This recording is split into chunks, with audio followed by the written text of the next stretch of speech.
Alcohol, ethanol is a neurotoxin. Okay, so your brain is not supposed to be soaked and saturated with a neurotoxin like ethanol, and that's what you're doing when you drink alcohol. And a long-term exposure to alcohol, and some research has gone as far as to show that no amount of alcohol is really safe. Any amount of alcohol will accelerate this process of neurodegeneration because when you give your brain a poison, you're killing off more brain cells. And brain cells are post mitotic, which means that they don't go through mitosis, which means you don't make more of it. So it's all about prevention, right? It's all about like preserving as much brain function as possible. And alcohol is definitely a neurotoxin that can impact that. And alcohol does a number on your sleep as well.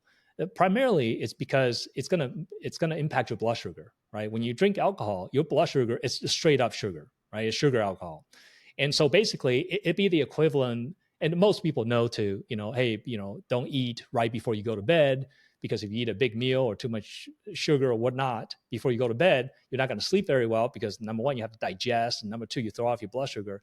And by the way, your blood sugar really is one of the key things, along with sunlight and other things that drive this, sleep. So if you drink alcohol, especially if it's close to nighttime, you're really throwing off your blood sugar. And what it does is creates a high blood sugar initial response, followed by a crash, a low blood sugar response. So that the crash, the low blood sugar is what often wake people up in the middle of the night. And then so that's going to be a problem. And on top of that, the alcohol really damages your gut microbiome. It's unequivocal that alcohol damages the gut microbiome.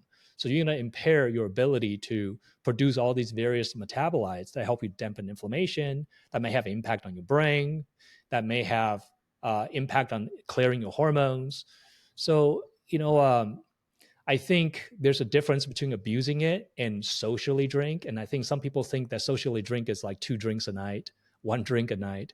Mhm. Clinically speaking, I see that even when people have 1 drink every day, and if they have done that for years, they'll come in with cerebellar degeneration. Like we'll see it on their finger to nose test. We'll see it on their dystactical kinesia proprioceptive test. We'll see that the fine motor coordination is gone. Like I've seen it where people just say, "Oh, yeah, 1 drink a week, 1 drink a day." Now, maybe they're lying about the 1 drink a day. Maybe they're actually drinking two, but they're just telling me 1 drink a day. But I see the cerebellum degeneration where it's like the field sobriety test, like you haven't drank, but you're failing this field sobriety test anyway.